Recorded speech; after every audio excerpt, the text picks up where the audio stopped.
بسم اللہ الرحمن الرحیم۔ السلام علیکم۔ کل ہم نے باغ فدق کے حوالے سے گفتگو کی تھی، اور اس میں ہم نے بتایا تھا کہ باغ فدق جو جناب سیدہ فاطمہ زہرا کا حق تھا،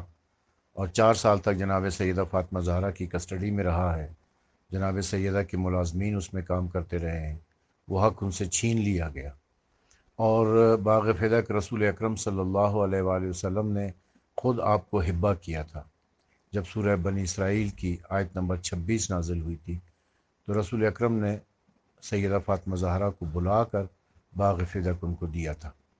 اور اس کے حوالہ جات میں بہت سارے آپ کی خدمت میں پیش کر چکا ہوں، تفسیر طبری سے، تفسیر در منصور سے، تفسیر قرطبی سے، اور بھی اس کے علاوہ اہل سنت کی بہت ساری کتابوں سے، اور خود صحیح بخاری وغیرہ، صحیح بخاری، صحیح مسلم، ان ساری کتابوں سے میں نے آپ کو حوالہ جات اور اوریجنل پیج سینڈ کر کے بتا دیا تھا۔ جب جناب سیدہ فاطمہ زہرا سلام اللہ علیہا مایوس ہو کر دربار سے واپس اپنے گھر کی طرف تشریف لائی ہیں، تو جناب سیدہ فاطمہ زہرا کے ساتھ اماں فضا اور ام ہانی تھی۔ ام ہانی جو حضرت علی علیہ السلام کی بہن تھیں، وہ اپنے گھر چلی گئیں، اور جناب سیدہ اماں فضا کے ساتھ اپنے گھر آ گئی۔ علی علیہ السلام امام حسن اور امام حسین کو لے کر رسول اکرم صلی اللہ علیہ وآلہ وسلم کی قبر مبارک پر گئے، اور وہاں جا کر گریہ کرنے لگے اور رونے لگے، اور کہنے لگے کہ بھائی آپ دیکھ لیں کہ آپ کی امت ہمارے ساتھ کیا سلوک کر رہی ہے۔ ادھر خلیفہ اور معتمد خلیفہ نے میٹنگ کی اور یہ سوچا کہ اب جب کہ ہم نے سیدہ سلام اللہ علیہا کو اور علی علیہ السلام کو خالی ہاتھ واپس بھیج دیا ہے، تو یہ خاموش تو نہیں بیٹھیں گے۔ انہوں نے سالم کو بھیجا، جو ابو حذیفہ کا آزاد کردہ غلام تھا، اور اس سے کہا کہ جا کر پتہ کرو کہ یہ لوگ کیا کر رہے ہیں۔ وہ گیا ہے اور تھوڑی دیر کے بعد واپس آیا، اور اس نے آ کر کہا کہ علی علیہ السلام نے بنی ہاشم کی اور اپنے حامی صحابہ کرام کی ایک میٹنگ اپنے گھر میں بلائی ہے، ان کے گھر میں اجلاس ہو رہا ہے، اور وہ یہ منصوبہ بندی کر رہے ہیں کہ کس طریقے سے خلیفہ کا تختہ الٹ دیا جائے اور خلافت کے اوپر قبضہ کر لیا جائے۔ یہ ایک جھوٹی اور غلط خبر تھی جو کہ سالم نے آ کر خلیفہ اور معتمد خلیفہ کو دی۔ اہل سنت کے بہت ساری کتابیں ہیں جن کے ریفرنسز میں ابھی آپ کو سینڈ کروں گا، جس میں الملل والنہر جو شہرستانی کی لکھی ہوئی کتاب ہے، اس نے اس بات کی وضاحت کر دی ہے کہ علی علیہ السلام کے گھر میں کوئی میٹنگ نہیں ہو رہی تھی، نہ بنی ہاشم والے آئے ہوئے تھے، اور نہ ہی صحابہ کرام میں سے وہ لوگ جو کہ خلیفہ اور معتمد خلیفہ کے مخالف تھے، وہ اکٹھے ہوئے تھے۔ جب یہ خبر خلیفہ کو پتہ چلی تو اس نے غصے میں آ کر اپنے معتمد سے کہا کہ جاؤ اس گھر کو گھر والوں سمیت جلا ڈالو۔ اور وہ شخص کہ جس کی بیٹی کو رسول اکرم صلی اللہ علیہ وآلہ وسلم نے طلاق دی تھی، اور اس کے دل میں ایک بغض اور عناد اور کینہ تھا، اور وہ اس موقع کی تلاش میں تھا کہ کس طریقے سے وہ اپنی بیٹی کا بدلہ رسول اللہ صلی اللہ علیہ وآلہ وسلم کی بیٹی سے لے، تو اس نے اس موقع کو غنیمت جانا، اپنے ساتھ بہت سارے ساتھیوں کو لیا، لکڑیاں اور تیل لی، اور سیدہ فاطمہ زہرا کے گھر پر پہنچ گئے۔ اب اس حوالے سے دو روایات ہیں۔ ایک روایت تو یہ ہے کہ مولا علی علیہ الصلوۃ والسلام اور امام حسن اور امام حسین رسول اللہ کی قبر مبارک پر تھے۔ جب وہ گھر پہنچے ہیں تو دروازہ جلایا جا چکا تھا، اور سیدہ زخمی پڑی تھی۔ دوسری روایت یہ ہے کہ مولا علی علیہ السلام گھر میں موجود تھے، اور وہ کمرے میں قرآن مجید کی تفسیر لکھ رہے تھے، جسے مصحف فاطمہ کہا جاتا ہے، اور جس کا میں کئی بار ذکر کر چکا ہوں۔ کمرے جو ان کا بیڈ روم تھا، اس کے اندر ایک اور کمرہ تھا، چھوٹا سا حجرہ، جس میں علی علیہ السلام تنہائی میں بیٹھ کر عبادت کیا کرتے تھے، ریاضت کیا کرتے تھے، اور اس کمرے کے اندر انہوں نے تابوت سکینہ اور وہ جو 2-3 کتابیں آپ نے لکھی تھی، وہ قرآن مجید جو آپ نے جمع کیا تھا، اور وہ الجفر اور الجامع نام کی جو کتابیں تھیں وہ رکھی ہوئی تھی، اور علی علیہ السلام اس اندر والے کمرے میں بیٹھے ہوئے تھے، دروازہ بند تھا، اور آپ پرسکون ماحول میں فل کنسنٹریشن کے ساتھ قرآن مجید کی تفسیر لکھ رہے تھے۔ یہ لوگ جب دروازے کے اوپر پہنچے ہیں، جن کی کم از کم تعداد 30 اور زیادہ زیادہ تعداد 300 بتائی جاتی ہے، 30 سے لے کر 300 افراد تھے کہ جو سیدہ فاطمہ زہرا کے دروازے پر پہنچے ہیں، اور انہوں نے زور زور سے دروازہ کھٹکھٹایا ہے۔ سیدہ اس وقت صحن میں کچھ کام کر رہی تھی، وہ دروازے پر آئی ہیں اور انہوں نے کہا کہ کون ہے؟ انہوں نے کہا کہ جی علی کو گھر سے باہر نکالو اور اس سے کہو کہ وہ ہم خلیفہ کی بیعت کرے۔ سیدہ فاطمہ زہرا نے کہا کہ علی کام میں مصروف ہیں، وہ باہر نہیں آ سکتے ہیں۔ تو یہ خلیفہ کے معتمد اور ظالم نے کہا کہ عورتوں والے بہانے نہ کرو اور اسے باہر نکالو، ورنہ ہم گھر کو آگ لگا دیں گے۔ ان کے ساتھیوں میں سے ایک شخص نے کہا کہ یہ تو رسول کی بیٹی کا گھر ہے، تم اسے آگ لگاؤ گے؟ تو اس نے کہا کہ ہوا کرے۔ اور جب سیدہ نے دروازہ نہ کھولا تو وہ، چونکہ دروازے اس زمانے میں بہت موٹے موٹے ہوا کرتے تھے، لکڑی کے بنے ہوئے، انہوں نے دھکا دینے کی کوشش کی، توڑنے کی کوشش کی، لیکن ان سے نہیں ٹوٹا دروازہ۔ تو پھر انہوں نے لکڑیاں جمع کی ہیں اور ان کو آگ لگا دی ہے۔ جب دروازہ جل رہا تھا تو پھر اسے لات ماری ہے، اور لات مار کے اس کو دروازے کو توڑ کر اندر گھسے ہیں۔ وہ جلتا ہوا دروازہ سیدہ فاطمہ زہرا سلام اللہ علیہا کے اوپر گرا ہے، اور اس دروازے کی ایک میخ جناب سیدہ فاطمہ زہرا کے پہلو میں پیوست ہو گئی ہے، جس سے جناب سیدہ گر گئی ہیں، وہ دروازہ ان کے اوپر گرا ہے۔ ایک دوسری روایت میں جو الملل والنحل میں موجود ہے، میں اس کی پکچر بھی بنا کر آپ کو سینڈ کر دوں گا، وہ یہ ہے کہ یہ ظالم جب گھر کے اندر گھسا ہے تو اس کے ہاتھ میں ایک ڈنڈا تھا۔ اس نے کمرے کے اندر جانے کی کوشش کی اور سیدہ نے اسے روکنے کی کوشش کی ہے، تو اس نے وہ ڈنڈا سیدہ فاطمہ زہرا کے پہلو میں مارا ہے، جس سے سیدہ فاطمہ زہرا کی 3 پسلیاں شہید ہو گئی تھیں، ٹوٹ گئی تھیں، اور ان کے بطن میں جو بچہ تھا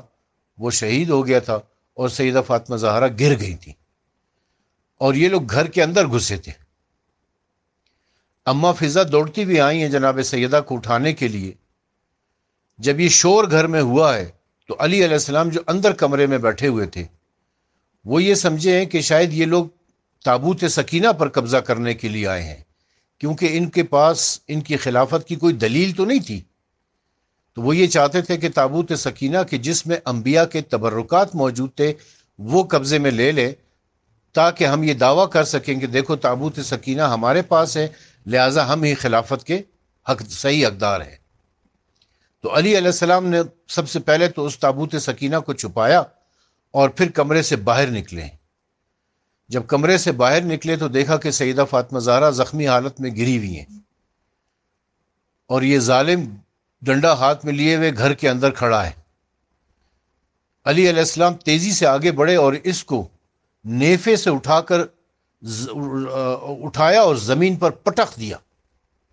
اور اس کے اوپر چڑھ کے اس کے منہ کے اوپر گھنسے مارنے شروع کر دیے، جس سے اس کی ناک اور منہ سے خون بہنا شروع ہو گیا، اور اس نے چیخنا شروع کر دیا کہ ہائے مجھے مار دیا، ہائے مجھے قتل کر دیا۔ اس پر اس کے ساتھی سارے گھر کے اندر داخل ہوئے اور انہوں نے علی علیہ السلام کو پکڑ لیا اور رسیوں میں باندھ دیا، اور انہیں گھسیٹتے ہوئے خلیفہ کے دربار کی طرف لے گئے۔ اماں فضا نے سیدہ فاطمہ زہرا کو اٹھایا اور کمرے میں لے کر گئیں، جو انتہائی زخمی حالت میں تھی۔ سیدہ فاطمہ زہرا 3 دن تک اس تکلیف میں رہیں، اس اذیت میں رہی ہیں کہ آپ کے لیے سانس لینا بھی مشکل ہو رہا تھا۔ اور تیسرے دن جناب سیدہ فاطمہ زہرا کی شہادت ہو گئی ہے۔ سیدہ فاطمہ زہرا نے بہت ساری وصیتیں علی علیہ السلام کو کی تھیں، اور کچھ وصیتیں ام المومنین حضرت ام سلمہ رضی اللہ تعالیٰ عنہ کو کی تھیں، اور کچھ وصیتیں حضرت اسماء بنت امیس سے کی تھیں۔ ان میں ایک وصیت یہ تھی کہ مجھے رات کی تاریکی میں میرا جنازہ اٹھایا جائے اور رات کی تاریکی میں مجھے دفنایا جائے، تاکہ کسی نامحرم کی نظر میرے جنازے پر نہ پڑے۔ تو حضرت اسماء بنت امیس نے سیدہ فاطمہ زہرا سے کہا تھا کہ میں جب حبشہ ہجرت کر کے گئی تھی تو میں نے دیکھا تھا کہ وہاں پر تابوت بنایا جاتا تھا، جنازے کا تابوت بنایا جاتا تھا۔ تو سیدہ نے کہا کہ مجھے بنا کر دکھاؤ کہ کیسے تھا۔ تو انہوں نے چارپائی کے اوپر ایک لکڑی جو دونوں سائیڈوں سے اندر پیوست ہوتی ہے اس طریقے سے رکھ کے، اور پھر اس کے اوپر چادر ڈال دی تھی۔ سیدہ کو یہ تابوت والا آئیڈیا بہت پسند آیا تھا، تو جب علی علیہ السلام آئے تو انہوں نے کہا کہ اس طرح میرا تابوت بنانا اور مجھے تابوت میں لے جا کے دفن کرنا۔ جب سیدہ فاطمہ زہرا کی شہادت ہو گئی تو خود مولا علی علیہ الصلوۃ والسلام نے سیدہ کو غسل دیا۔ ایک روایت میں یہ ہے کہ اماں فضہ، ام ہانی، اسماء بنت امیس اور ام المومنین ام سلمہ رضی اللہ تعالی عنہا نے آپ کو غسل دیا تھا۔ اور ایک روایت میں یہ ہے کہ مولا علی مشکل کشا نے خود آپ کو غسل دیا تھا اور اماں فضہ پانی لے کر آتی تھی۔ بہرحال جب جنازہ تیار ہو گیا تو علی علیہ السلام نے 5 صحابہ کرام کو بلوایا، جن میں حضرت عمار یاسر، حضرت ابو ذر غفاری، حضرت سلمان فارسی، حضرت مقداد بن اسود اور حضرت عبداللہ ابن مسعود شامل تھے۔ علی علیہ السلام نے نماز جنازہ پڑھی اور ان 5 نے آپ کے پیچھے سیدہ فاطمہ زہرا سلام اللہ علیہا کا جنازہ پڑھا، اور رات کی تاریکی میں بقیع کے قبرستان میں لے جا کے دفن کیا، اور ایک جیسی 40 قبریں آپ نے بنائی۔ 40 قبریں بنانے کی وجہ یہ تھی کہ مولا علی علیہ الصلوۃ والسلام کو اس بات کا ڈر تھا کہ کہیں یہ لوگ جناب سیدہ فاطمہ زہرا سلام اللہ علیہا کا جنازہ نکال کر اس کی بے حرمتی نہ کریں، لہٰذا آپ نے 40 قبریں بنائی تھیں تاکہ ان لوگوں کو یہ پتہ نہ چل سکے کہ سیدہ فاطمہ زہرا کس قبر میں مدفون ہے۔